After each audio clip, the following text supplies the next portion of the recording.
Acrocanthosaurus is the first of the non-film dinosaurs I will be covering in this series, and this will probably become a semi-consistent series of videos on my channel. As a Texan, I take great pride in Acrocanthosaurus, as it's genuinely an awesome animal, and seeing this design in Jurassic World Evolution makes me shed a single tear, and hurts the very state of Texas just by being a bad Acrocanthosaurus design. Let's start with discussing its evolution design, and address the elephant in the room.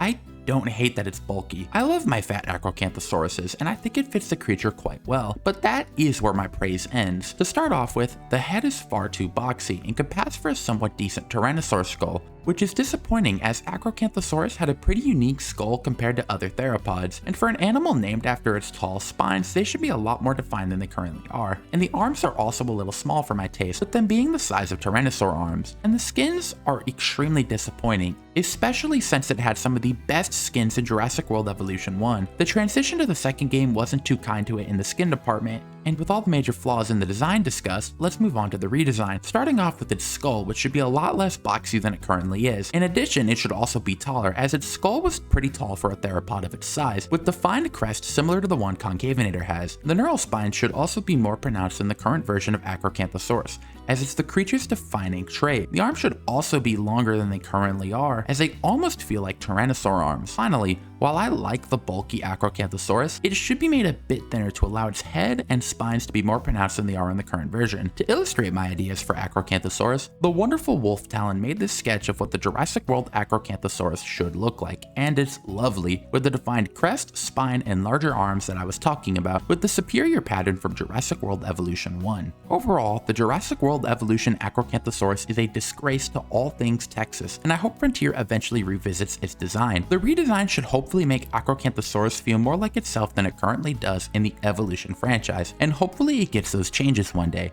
But next week, I'll be covering the other large Carcharodontosaurus from Jurassic Park Operation Genesis. But what are y'all's thoughts on this video? Did you love it so much you're gonna salute Buc-ee's, or did you hate it so much you're gonna burn down your local Buc-ee's in the name of Liopleurodon? Leave your thoughts and opinions in the comments down below, and remember to like and subscribe, as y'all's support helps me out a ton in the algorithm. I have a Discord server, so please consider joining it. It's a great growing community and I would love to see y'all there.